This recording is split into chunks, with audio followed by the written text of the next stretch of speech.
Herb Simon just got exposed in the most devastating way possible. Indiana Fever front office is in serious trouble for revealing some major I'm not saying no scouts, bro. Where the scouting department? Do they even have a scouting department? A billionaire owner who's made millions off Caitlyn Clark's star power, but can't be bothered to hire a single scout. What was more horrible, when Stephanie White accidentally revealed this organizational disaster, the entire Indiana Fever house of cards came crashing down. And then, especially with the front office, whatever it takes to go find these players because they're available. Yeah. And is it film study? Is it calling other coaching connections? What is all the above? Right. It's all the above. It's seeing film, watching clips, talking to contacts and connections. Bree and especially has been super helpful in this. She's got a lot of contacts overseas who have seen Kyra, for example, play a lot overseas. Teammates that she's had that are over there that played with her, against her. Same thing with Odyssey. All three of our assistant coaches coached her in AU, so they have some familiarity with her. So it really is all hands on deck in trying to get the... You want to know what makes this situation absolutely annoying? Let's start with the money. Herb Simon is worth over $5 billion. The man could buy a small country, but somehow can't afford to hire scouts for a professional basketball team. Meanwhile, Caitlyn Clark just generated over 300% growth in merchandise sales and single-handedly transformed this franchise from irrelevant afterthought to sellout sensation.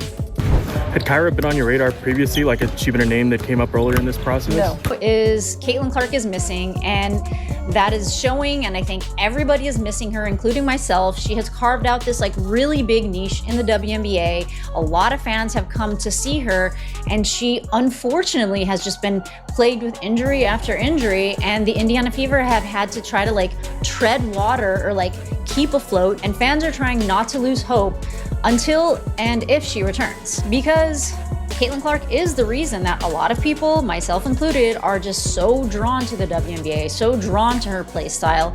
And I gotta say, I really feel for the Fever went from dead last in attendance to consistently drawing over 16,000 fans per game. Television ratings tripled, merchandise sales exploded, the franchise value skyrocketed. But this is where the story takes a dark turn. Instead of investing that windfall into the infrastructure needed to build around a generational talent, Simon chose to cheap out on the most basic requirement of professional sports: scouting. The man is building a $78 million practice facility while refusing to hire people whose job it is to find talent. In the process of building a $78 million practice facility, the Indiana Fever consistently draw over 16,000 fans to their home games. The Indiana Fever, amongst the top franchises in the league when it comes to merchandise sales. The Indiana Fever, now you know, marketing campaign. Kelly Krauskopf saying she wants to be the Apple of the WNBA. You would think, after all of these accolades, after all of the speculation, after all of the now you know, you'd think that we'd have a scouting department, right? The statistical evidence is damning. When Clark plays, the Fever are 8-5. When she's injured and sitting on the bench, they're 9-9. Think about what that means. Here's what Simon and every Fever executive don't want to admit. You lying to me. I think they merchandise sales was up like 300%. Y'all done made all them millions off CC Effect. And y'all ain't hired no damn scouts. Caitlyn's in deep trouble. Oh, it's looking real spooky. You mean to tell me y'all done made all them millions, bro, sold all them damn jerseys, and y'all do not have a scouting department? What the fuck? You mean to tell me? Hold on. Are you serious right now? You want to see organizational dysfunction in action? Look at what happened when Clark went down with her groin injury. The Fever scrambled to sign Kira Lambert to a 7-day contract, and Stephanie White admitted she didn't know much about the player they just committed to.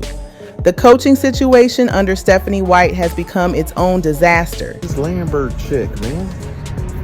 You're always picking up these randoms, dog. Like they going to Walmart. Hey, yo, can you play? All right, I got you. Go on a team. Like, come on, man. I'm sick of these players. We're at the point where you just need a body. But I just hope she puts a better performance than Sims did, because Sims was god awful. Sims looked like she never played basketball before. She was horrible. Somehow we have Turner on the team. I don't get it. But yeah, this new player, I looked her up. Averaged 6.8 in college. Not impressive, man. I think she's just a body. The contrast becomes impossible to ignore when you compare this to the Indiana Pacers. Simon's NBA team has 8 professional scouts, 8 people whose full-time job is traveling, watching film, and evaluating talent so the Pacers can make informed decisions about their roster. Meanwhile, the Fever have 0. They're operating on a trust me bro scouting system that would embarrass a high school program. You'd think that we'd have some bodies that sole job, the sole purpose, their sole designation within this franchise is just to sit in a dark room watching hours and hours and hours of film of players overseas. You'd think at least that's what Here's the uncomfortable truth Simon doesn't want to face. Clark won't be on a rookie contract forever. The attention she's brought to the league won't last if the on-court product doesn't deliver. And the fans who are investing their time, money, and emotional energy into this team won't stick around if organizational incompetence continues to waste obvious talent. Simon walked into the Caitlyn Clark era with the swagger of someone expecting instant success, only to realize he'd been cutting corners on the very infrastructure needed to support a championship team. You could have built a world-class scouting department, hired elite coaching staff, and surrounded Clark with championship caliber players. Instead, he chose to wing it with phone-a-friend scouting and hope for the best roster construction. Herb Simon is letting the Indiana Fever operate like an amateur organization while collecting checks from Caitlyn Clark's superstardom. The reality is that Simon has a choice. Either evolve into the type of owner who invests in championship infrastructure, or watch Caitlyn Clark's prime years get wasted by organizational shortcuts that would embarrass high school programs. Clark deserves better than this organizational negligence. She deserves a front office that can identify talent before other teams do. She deserves a coaching staff that can maximize everyone's strengths, not just survive her absence. The fans deserve better too. They're paying premium prices for tickets, buying merchandise, and investing emotionally in a team that's being held back by ownership shortcuts. They're watching a generational talent being wasted by an organization that seems more interested in counting Caitlyn Clark effect profits than building around her properly. If you think Herb Simon is sabotaging Caitlyn Clark's championship window, comment "Fire Herb Simon" below. Like, subscribe, and turn on all notifications so you never miss out. Click the video on the screen and we'll see you in the next one.